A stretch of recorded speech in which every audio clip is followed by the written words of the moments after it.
వైద్య సంఘం Machilipatnam rural and urban area నుంచి దాదాపు 272 మంది గ్రూప్లో ఈ రోజున రూరల్ ఏరియాస్లో అంటే ఇంటీరియర్ ఆమ్లెట్స్ ఏజెన్సీ ఏరియాలు, తండాలు, సీషోర్ ఏరియాలు అర్ధరాత్రి గంట తెల్లవారుజామున వచ్చి తలుపు కొడితే అది chest pain, gastritis pain, myocardial pain, muscle cramp అని ఏది అనేది డిటెక్ట్ చేసి ఫస్ట్ బీపీ పల్స్ రేట్ చూసిన తర్వాత depending on the investigation of the hyper tension of the BP results ఒక సబ్లింగ్వల్ నాలుగు కింద పెట్టి హైర్ యూనివర్సిటీకి షిఫ్ట్ చేసేది మారుమూల ఏరియాలో చేసేటువంటి గ్రామీణ వైద్యుడే.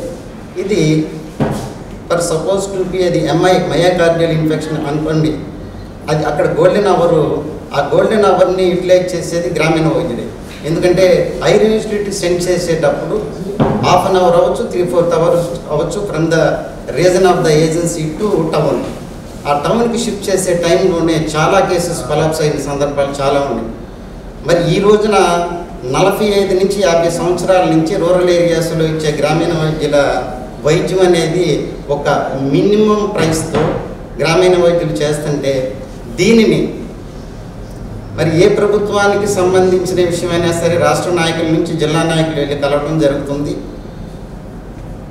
వాళ్ళు రికగ్నైజేషన్ సంగతి పక్కన పెడితే గ్రామీణ వైద్యుల మీద హెరాస్మెంటు, డిపార్ట్మెంట్ నుంచి ప్రెషర్సు, మీరు ఇది చేయాలి, ఇది చేయకూడదు, మీ బోర్డ్స్ ఎలా ఉండాలని చెప్పి విపరీతమైన సైకలాజికల్గా మానసిక ఒత్తిడి తెస్తూ గ్రామీణ వైద్యుల్ని ఇబ్బంది పెట్టడం పక్కన పెట్టి మరి 2008లో ఒక పారామెడికల్ అండ్ పైలట్ ప్రాజెక్ట్ అనేది క్రియేట్ చేసి 75% ట్రైనింగ్ ఇచ్చి 25% అక్కడితో సక్సెస్ చేసి టిల్ ఇప్పుడు వరకు రీఓపెన్ చేయకుండా గ్రామీణ వైద్యులు పట్టుకొట్టి ఈ రోజున గ్రామీణ వైద్యులకి మేము చేస్తాము, రిమైనింగ్ ఓపెన్ చేసి మీకు సర్టిఫై ఇచ్చి 25% మేము రీఓపెన్ చేసి ట్రైన్ ఇస్తాము అన్న చెప్పిన ప్రభుత్వం ఇప్పటి వరకు కూడా చేయకపోగా మరి వారి వారి నిబంధనానుసారం ప్రభుత్వానికి సంబంధించిన ఇష్యూ గ్రామీణ వైద్యులను పట్టించుకున్న దాఖలా లేకపోగా మరి క్లినిక్లు అసోసియేట్ ఆఫ్ ద గవర్నమెంట్ పెట్టి వాళ్ళ రన్నింగ్ చేస్తున్నారంటే గ్రామీణ వైద్యులకి పరిస్థితి ఎలా ఉందంటే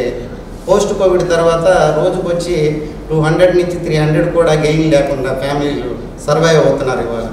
అట్ ద సేమ్ టైం వచ్చి post covid during the period of పాండమిక్లో చాలామంది గ్రామీణ వైద్యులు మేము పోగొట్టుకున్నాం.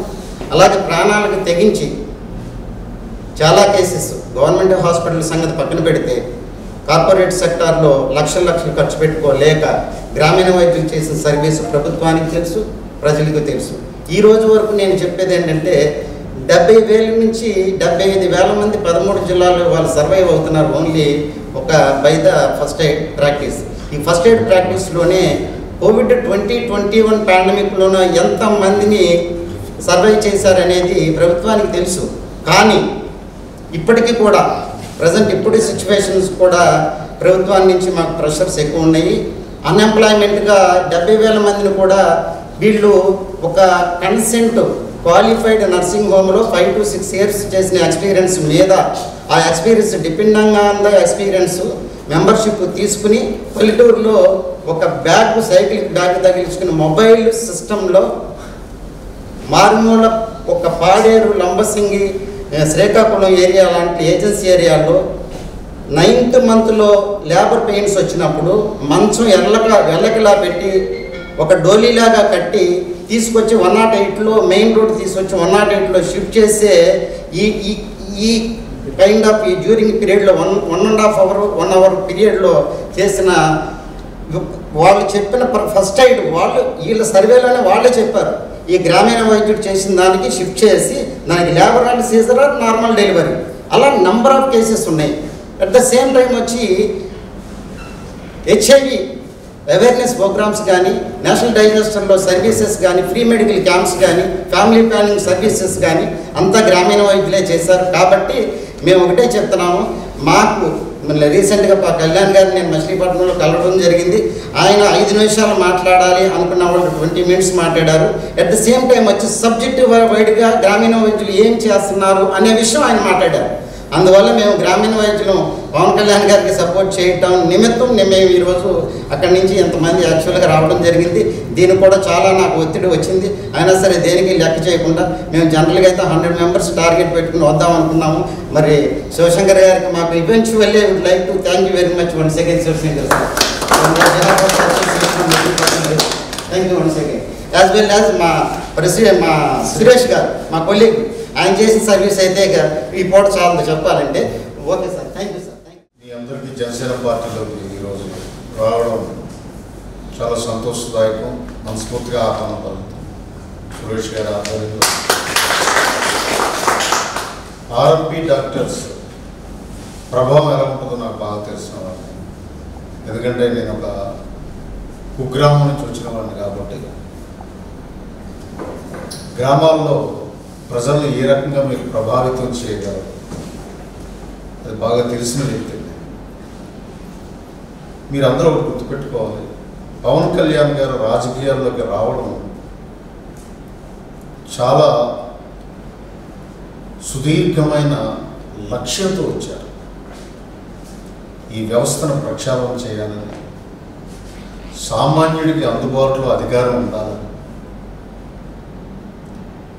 ఈ లక్ష్యం చేరుకోవాలంటే మీరు నేను మనందరం కూడా కష్టపడి జనసేన పార్టీని ముందుకు తీసుకెళ్లాల్సిన బాధ్యత మన భుజస్కంధాలను తీసుకోవాలి.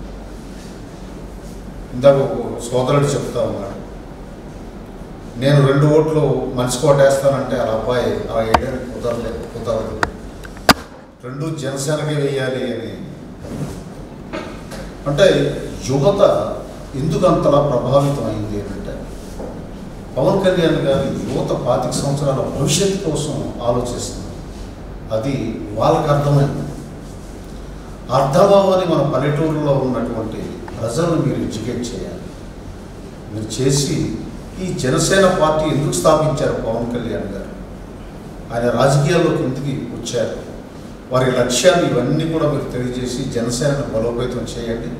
ముఖ్యంగా అందరూ మచిలీపట్నం ప్రాంతీయుల్లో ఉన్నారు. మచిలీపట్నంలో అక్కడ ఒక పెద్ద వైరస్ ఉంది, పేర్ని వైరస్ అనే ఒకటి. దాన్ని మనం తీయాలి బయటికి. ఎందుకంటే ఆ వైరస్ వల్ల చాలా నష్టం జరుగుతుంది మచిలీపట్నం నియోజకవర్గం, ముఖ్యంగా ఉమ్మడి కృష్ణా జిల్లాలో. రాష్ట్రం అంతా కూడా వైరస్ అరుస్తూ ఉంటుంది. అప్పుడప్పుడు పవన్ కళ్యాణ్ గారిని వ్యక్తిగతంగా విమర్శిస్తుంటుంది. కాబట్టి మీ మీద ఎక్కువ బాధ్యతలు ఉంటాయి. సో మరొకసారి మీ అందరికి స్వాగతం పలుకుతూ సెలవు తీసుకుంటాం. Thank you.